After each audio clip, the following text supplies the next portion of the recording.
RPG lessons learned. When the game is over, when your players are gone, that's when lessons are learned. We're at RPGLL Podcast on Twitter, Instagram, and Facebook, rpgllpodcast@gmail.com, and check us out online at rpglessonslearned.com. This is RPG Lessons Learned. I am Brian, and with me we have, of course, Dusty, who's going to tell us about today's session of Vampire the Masquerade. So today, Brian, the heroes, Eduardo and Xep, finally meet their sire face-to-face, or I should say meet again, since, after all, he did turn them. But after finding out who he is, they finally get to have a conversation with their sire. So let's listen in on that.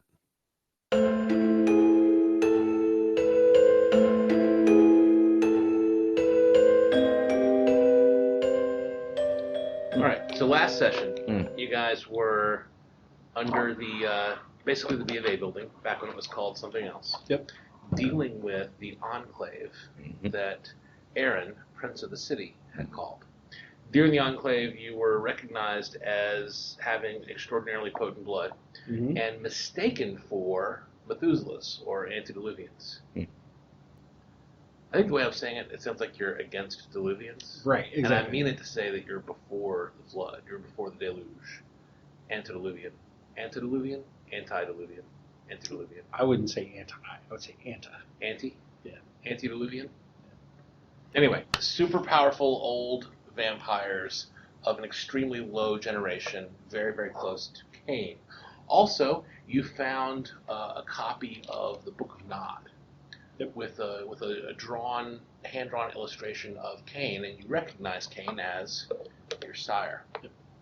And then the enclave ended, and you fought and killed the Gangrel, Rufus, and several of his ancillary lackeys.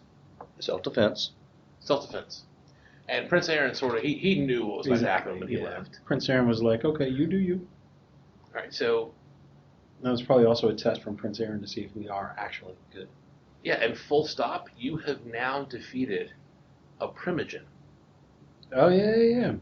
And several full vampire members of the Gangrel clan. So you've proven yourselves as a force to be reckoned with, for sure. A couple days pass. I would like for you gentlemen to describe those couple of days for me. And why don't we start with you, Xep? Well, now that I know who my, Turner is, who's the person who made me this way, now I'm a little freaked out, right? So I'm probably drinking heavily and trying to black out again so I can remember. Same state memory? Yeah, exactly. It's been a few days, right? So I probably started out at Haven, got up the courage to go to the bar where Cain turned us. That's interesting. We're going to pause in that bar and come back to that because you're going to encounter someone in that bar. But why don't we go back to you, Eduardo? Okay. We'll say trying to find some text or information about Cain to see if there's anything more I need to know. Oh, you do some research. Sure. Yeah. So what kind of research are you trying to do? Are we welcome back the 2B BOA building? To the what? Where we were that time. I feel obligated to point out that you defeated the head of the Malkavian clan's ability to see your diablerie, Oh, yeah. Ashura. Mm-hmm. However, you have diablerized several new people since then. I assume you forgot that part. You also get the sense that the taint of diablerie disappear from your aura more rapidly than it does for normal vampires. Oh. Like, you absorb other vampires' essences more quickly and efficiently. Yeah. What year is this again? 95. I'm on America Online. God. Looking up, Doing some internet research about Cain? yeah, Go ahead and make me a mental roll. can do.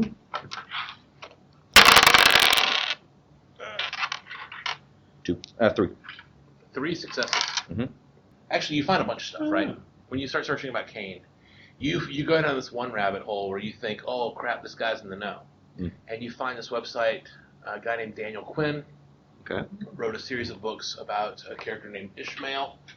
and he proposes some alternate historical readings for the Cain and Abel parable. And you go down that rabbit hole for a while. What you ultimately do with a success of 3, you determine after several dedicated hours on his website, and maybe even checking out some of his book from the library, that it's BS. It's parable. It's cool, great book, environmentalist, awesome, but nothing to do with the real Cain. You also find a site that seems to speak about Cain as a progenitor. Doesn't say vampires, but it talks about things like the Brotherhood, and it talks about biblical cities, and it talks about Cain as a wanderer, cursed to wander the earth forever. And you also find some varied references to Longinus, who's also cursed to wander the earth. Longinus is the Roman spearman that pierced the side of Christ with the spear of destiny. This is all a bunch of biblical stuff.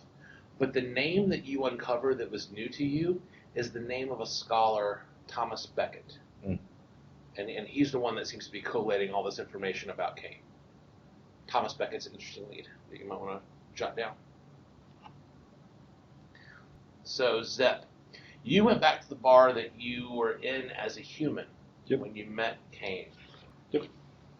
You don't run into Cain there, but you're going to run into someone from your human past that hasn't seen you for months. Uh-oh. And that is extremely excited and relieved to see you. You hear someone from across the room go, "Xep!" And this person's coming towards you, and I want you to tell me who this person is. Probably like an old coworker. And it's like, "We haven't seen you at work in ages." Yeah, so immediately he's like, "We had to let you go, no call, no show, Yep. But how the hell are you? We were worried sick." Well, I've just been, just getting back into the swing of things. I've been down for a few months. As you can see, I'm really flushed. It's just been, And you look pale, but you look like you're in amazing shape. Have you lost weight?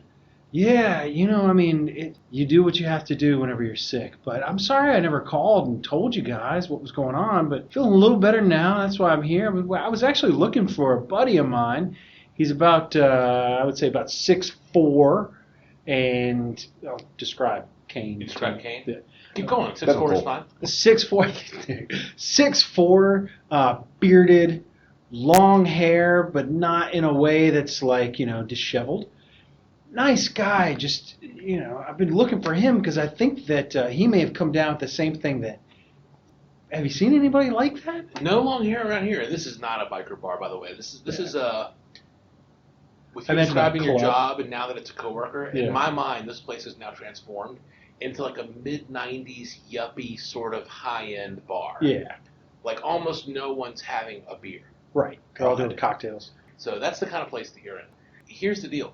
He is about to call over. He's like, "Oh, Peter's here. He'd love to see you." And he's about to call over a bunch of coworkers. Shit. And from the traditions that you've been taught by Jack that this is bad. So how are you going to extricate yourself from the situation? I'm going to use Obfuscate, Banish from Mind's Eye, which is a mental DC 4. Okay.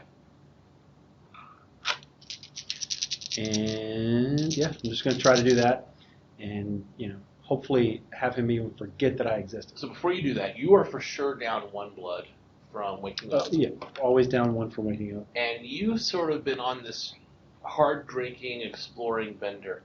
Have you been keeping up with your blood? Oh, yeah, always. The only problem is that I can't go after the homeless or animals since I have rarefied tastes. So it's been a little difficult to come across blood. Okay. So I'll tell you what. You're going to make me... I want you to roll 3d6, and we'll take the highest, and that's how many blood points you have right at this moment. 6. Okay, you have 6 blood points right now. Okay. All right. That means I'm down 4. And you're going to mark another one off to use this ability, right? Yes. You have to use 1 in order to do a discipline, right? Well, 1 for a basic, 2 for a... Advanced? Well, this is an advanced. So I am now hungry. So you're using obfuscate. Yep. Yeah, vanish from mind's eye. You're using 2. Yep. I mean, I could use Cloak of Shadows, but I don't think that it's worth doing that. I'd rather just completely vanish from his mind, and that way he calls. My goal is he calls Peter over, and he forgets why he was calling Peter over. He forgets me altogether. Got it. So DC 4 mental. 1, 2, 3, 4. Oh, easily. Yep. You distract him. He looks away. You slip away. He turns around. Yep. He looks confused. And when Peter comes over, he's like, sorry, Peter, what did you want to drink? And you hear that with your heightened senses as you're making your way out of the crowd. Now, of course, I'm hungry, so I'm going to go on the hunt. So you're going to locate a victim. Yep. So that's a mental roll.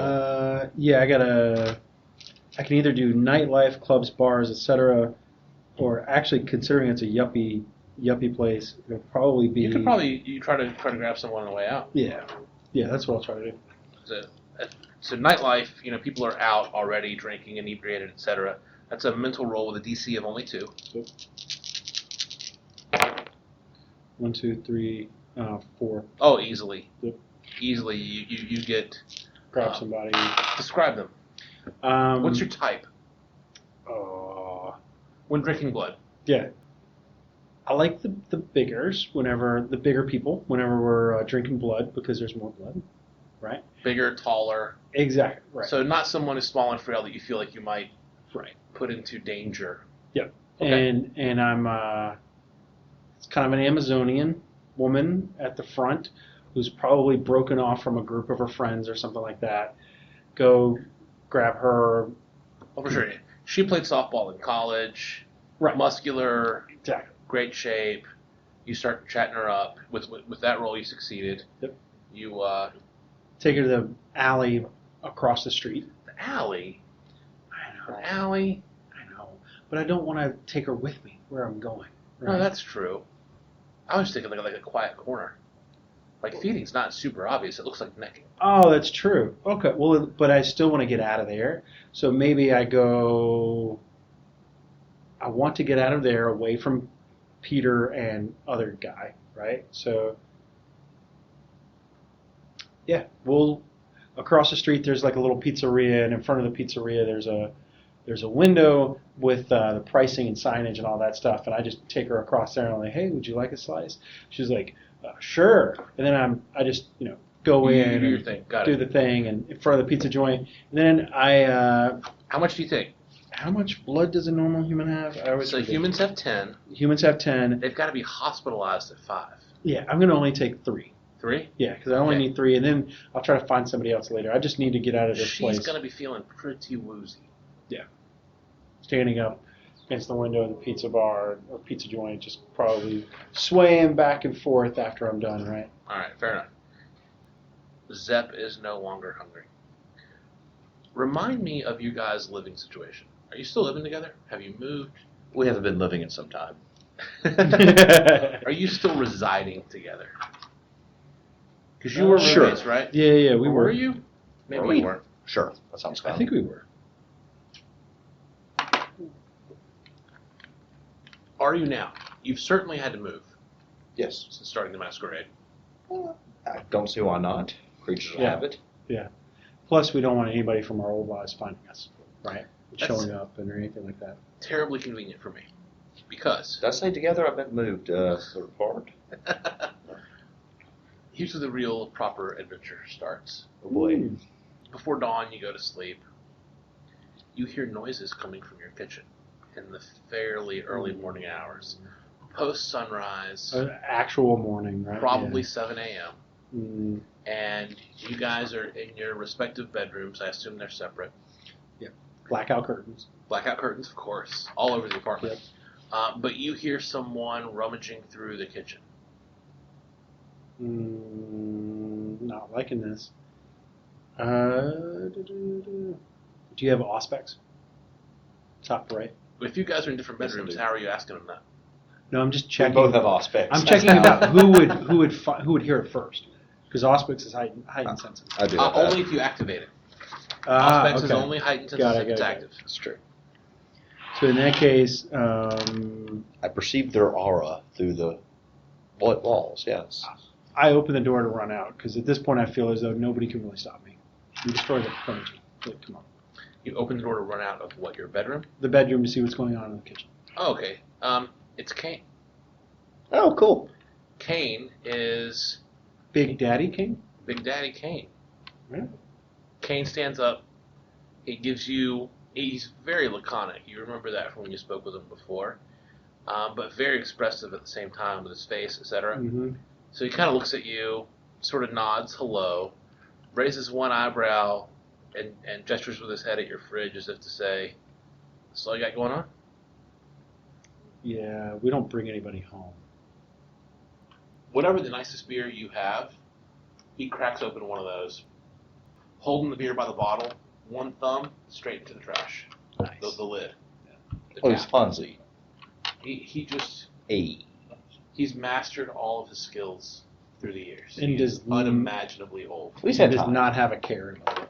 No, he doesn't. He really moves very easily. Eduardo, Yo. you heard all this too. Have you come out? Yeah.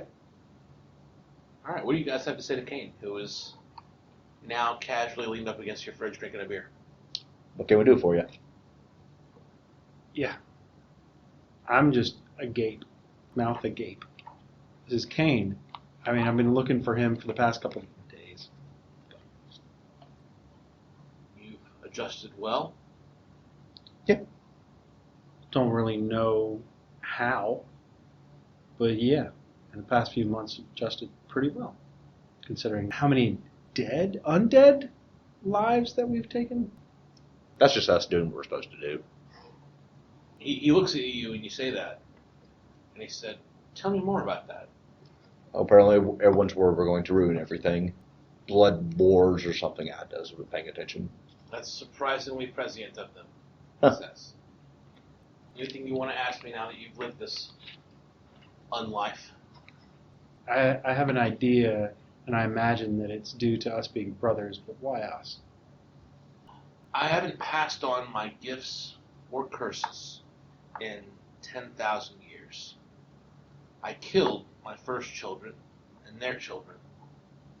I let my children's children's children live and play their games.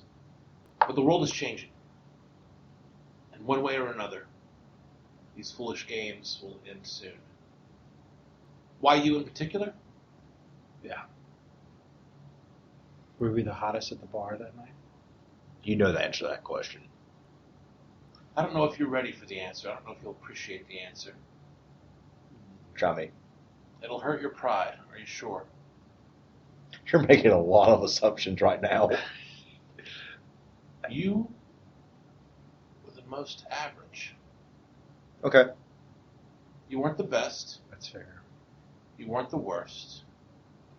You were the most average. When I walk this earth, look at this life, these people. The two of you, average morality, average looks, average behavior, average contributions to society. You're average. You were the most representative humans that I could easily find. Does that make us extraordinary in our own average way? We could play word games. That's very Camarilla of you. Well, I wouldn't call us Camarilla at this point. We've kind of broken every tradition that we've come across thus far. Don't worry, young one. Those traditions are meaningless words. Well, based on the fact that you've not turned anybody in 10,000 years, it seems like it's just a giant game of telephone at this point. Turned. Changed. Masquerade. Camarilla. Spot. Words. Nothing but words. What do you want us to do? What you feel is right. The game will end soon because there are too many humans. There are too many vampires. Humans are the most dangerous they ever have been. This is not sustainable. This will shake itself apart. And either the humans will destroy the vampires, or the vampires will rule the humans. I don't know how it will go. I don't know which is worthy of destruction. I've lost perspective. I'm old beyond old. I am apathetic beyond apathetic. So I wanted the most average people I could find to choose. You've lived as humans. You've lived as vampires. Who lives? Who dies? What's next? The Camarilla are so set in their ways and married to self-preservation. They would choose themselves. Humans are so married to their new god science that they would be bound and determined to study us, to unmake what we are and remake it again in some even more ghastly way. But you know enough about both sides to choose. What does the end of the vampire race look like? What does the next chapter look like? What does the end of the human race look like? I've gifted you with my blood. Blood I've not gifted in many, many years. What will you do with it? What's your choice, I wonder? I'm going to need a few more beers. Yeah. Don't decide this night. No. I'll come back tomorrow. You think of more questions, ask them. I'm in no hurry. I have nothing but time. We'll talk tomorrow. He goes to leave. Well, my pride's not hurt, but my self-esteem is. Just a little bit. But honestly, it makes complete sense. I mean, given the fact, and I'm smart enough to know this with a mental of 5, that I lack social ability, I would imagine that I am quite average. I think I've already made my decision. But of course, my decision is just half of the decision that we as brothers make, right? But Well, what's your decision? yeah, so it seems as though vampires are terribly reliant upon humans, whether it's their familiars or Ghouls and their such. ghouls and things like that. So because they're terribly reliant, that makes them weak. Even though they're stronger physically and the supernatural abilities and everything like that, they're inherently weak because of their dependence upon another, right? So like if we have the vampires rule the humans, then you're literally making the ruling class a weak, mindless, droning, traditional class of vampires that really just have no need to be in control. So then does that beg the question of, do we take control of them? And then you have like a pyramid where it's us above them, above the humans. But then why would we have a need for them if it's us above them, above the humans? We could just be above the humans. The humans, meanwhile, have created so much of the past thousands of years that I don't know where of course, in the past few months, there's no way I could have known what the vampires could have done to help the humans get to where they are the vampires hindering them? My vote in this two-handed vote is let the humans survive. We have no use for these vampires. I wonder if we would reset it all if they take the same path again. Which is what we're doing, right? Essentially. No, reset it all. Oh. Everyone goes but 2. Ooh. We leave the 2 human. We're partial observers, see what happens. Or we could fight Kane and die, that might be fun. I'm always down to fight Kane, but at the same time, did you see what he did with that beer cap? That was pretty cool. Think we could stall him a while and learn how to do that? I would imagine we can. Okay. I started practicing. I'll just like weld it back on my strength. Just try to A pop. clicking of pins. Click. You find that the cap, because of your strength, is really easy to get off. Mm-hmm. But popping the cap off with your thumb with an upward motion and giving the cap enough kinetic energy to go forward into the trash can, that's his real trick. Well, I'd assume you give it a slight shake, you get the carbonation will carry there. Of course, you need to get new very so often. Or he uses telekinesis. Make me a physical roll. Okay, screw it. Yeah, hell yeah. Oh, I only got 4 too. I'm going to do some blood for this. Screw it. Screw it. Yeah, okay.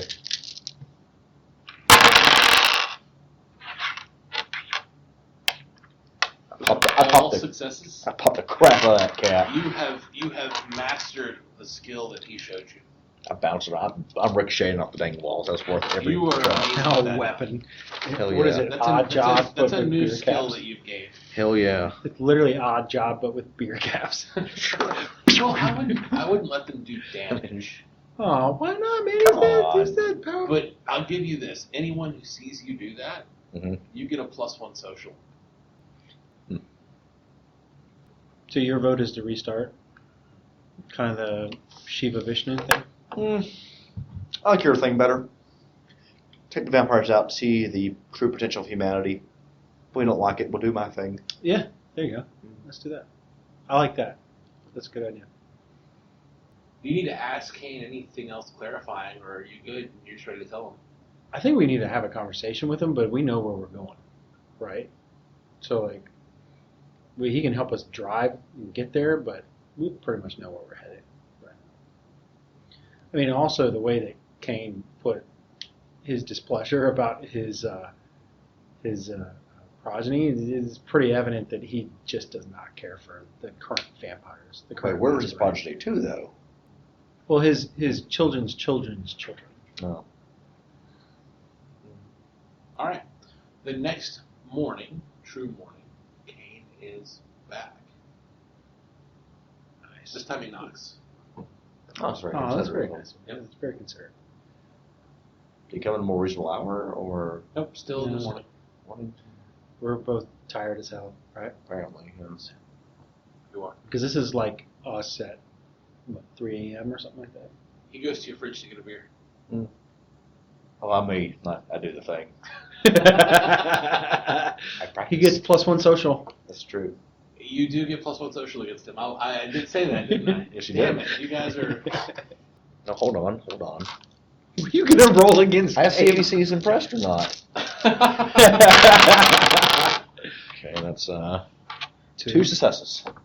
Yeah, he's impressed. Awesome. He raises his eyebrow at you to show he's impressed, but you also see in the micro nuances, the micro expressions of his face, a very slight tilt of his mouth that shows that he's actually surprised. And he was intending for the impressed to come through with the eyebrow raise. He was not intending the surprise to come through, but you spot it. Average. Nice. Average. I knew that would wrinkle you. Mm. Have you thought? Yeah. Why not let the humans do their thing? Do you have any cares? You have no care either way. I have firmly decided both paths and many others many times in the last decade. But I've decided that I'm both too close and too far. That's why I created you. Well, I created you to decide, and I'm content with either decision.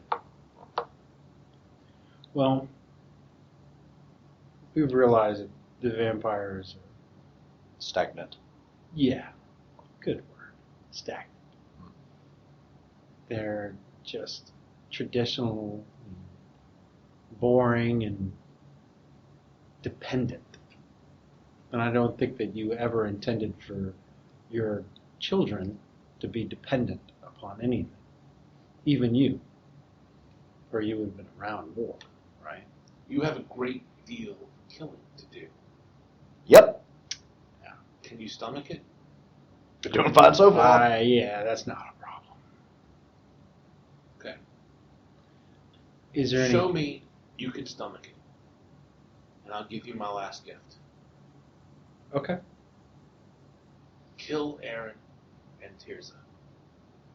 If you can kill the prince in his own lair, in the presence of his own sheriff, you will have proven yourselves worthy of my gift and to have the stomach to end the vampire race. So, Cool. not going to second guess you, Kane, but imagine you wouldn't expect anything else. You want us to take down one prince in one city, in one country of this world to prove our worth.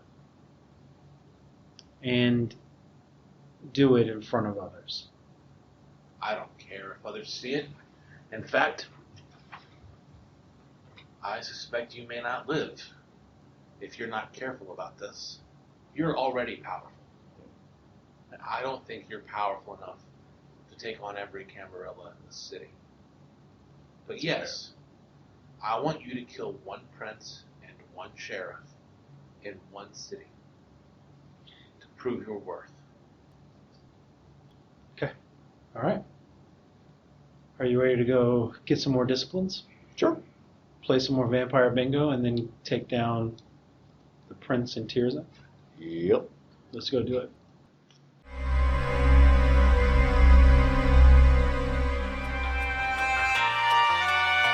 People call them postmortems, evaluations, appraisals, reviews, retrospectives.